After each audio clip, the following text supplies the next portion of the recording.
Hi there, people. How's it going? The UK's in a real pickle at the minute. The world is in a pickle at the minute, obviously, with oil prices. I'm not sure where it is now today in New Zealand, but yesterday it was like $3.10 for 91. It's getting serious, getting very serious. I'm not sure what it'll be next week. Who knows? But it's people are starting to feel it now. That's all around the world.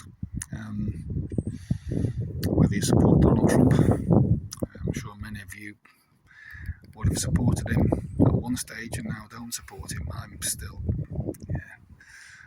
optimistic, I'll be honest with you, and I know some will say otherwise in the comments. But the UK. I think the UK is heading for civil war, and I've said this before, as you know. But watching Sadiq Khan the other day, the mayor of London, the Muslim mayor of London, in Trafalgar Square with thousands of Muslims praying and basically taking the piss and giving the one finger salute to the British.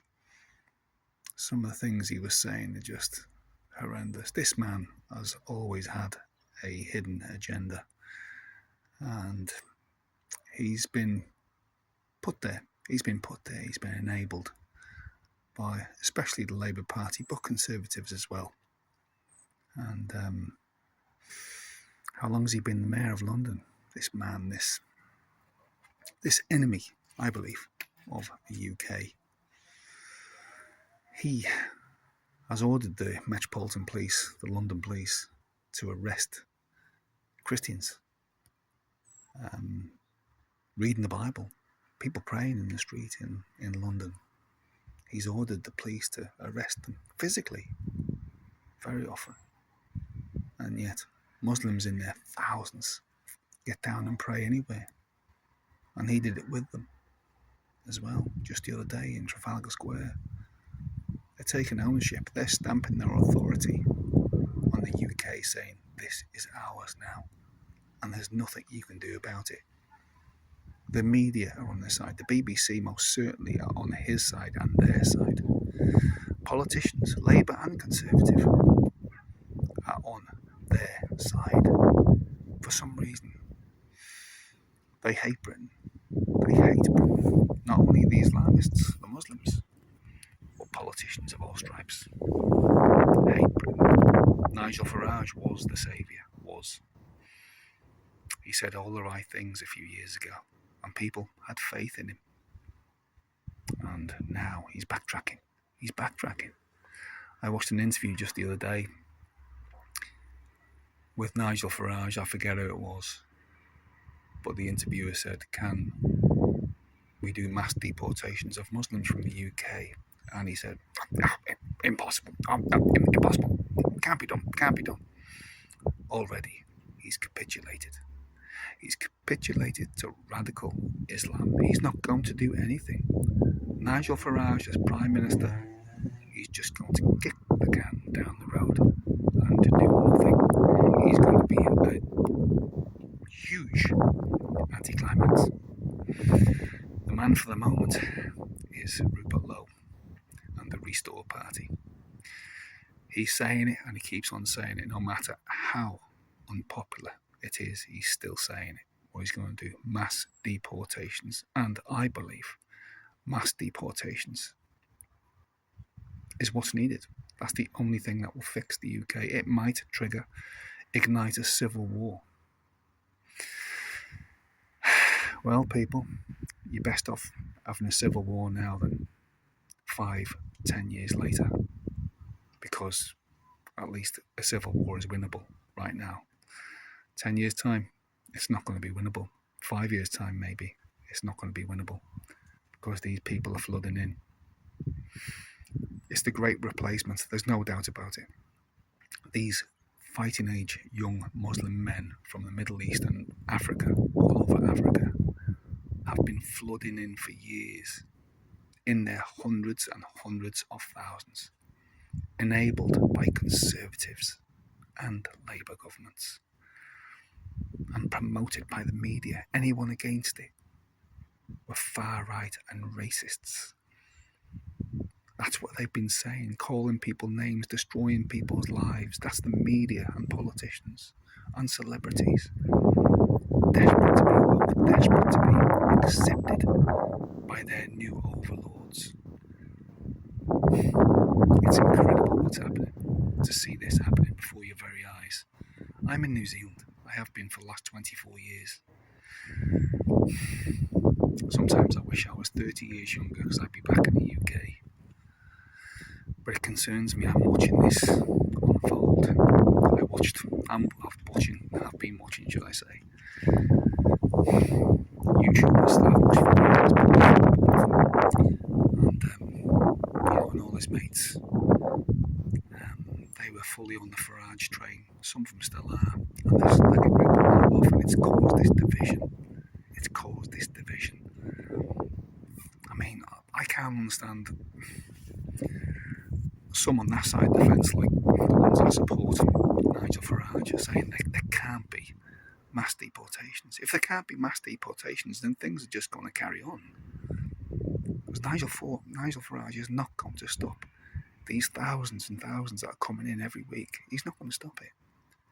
So if you want Nigel Farage as Prime Minister, then you're just going to get much of the same. Rupert Lowe is the man. There's no doubt about it. He will stop it. He will stop it. I also believe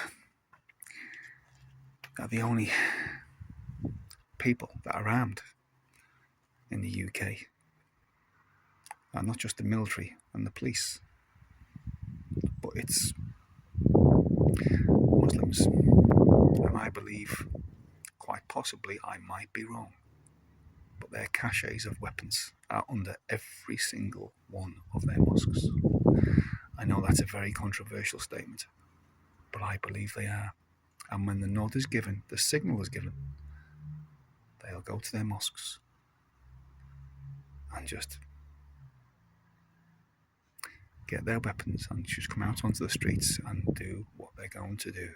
I think it's all pre-planned in our major cities of London and Birmingham and Manchester and Bradford and Leeds and Sheffield and Glasgow. The British people aren't armed. The normal British people that look and sound much like me. The police are on their side. The military are on their side, because successive governments have promoted Muslims to the very highest ranks of the police and the military. Parliament in the UK now is, you look at any scenes from the Parliament, you see people standing up and they're wearing veils. And they're anti-British. You can see what they say, they're anti-British. They hate Britain. They go on about the greatest threat to the United Kingdom is the far right. Far right.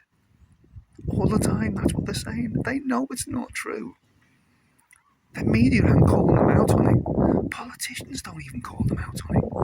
When they stand up in Parliament and say the greatest threat to Britain is the far right, are you fucking joking me? Pardon my French. I don't know. But I will say this to the men of Britain, of all ages and women, but mostly men. You better start getting yourself fit. Very fit. Because this is coming very soon, sooner or later, and it will be sooner, that these people are going to strike. That's going to be all at once, in every city, in every town. So you better start getting fit and strong and start organising, because it's coming, and these people are going to do one final push. The police and the military are not going to be on your side to start with, but I think that'll turn at some stage. Politicians are certainly not going to be on your side, and the BBC will not be on your side. Because when it happens, it's all going to be far right this, far right that, far right this. But remember who these journalists are. who these politicians are that betrayed you. All of them. Especially the journalists. Every single last one of them. Because when you do take the UK, make sure they pay a price for their treachery against the native English, Welsh, Scots, Northern Irish and Irish of the UK and Ireland. Okay, I think I've covered what I needed to say. Please like, leave a comment, subscribe to this channel and share this video everywhere. Remember, young men, get as fit as fuck. See you later.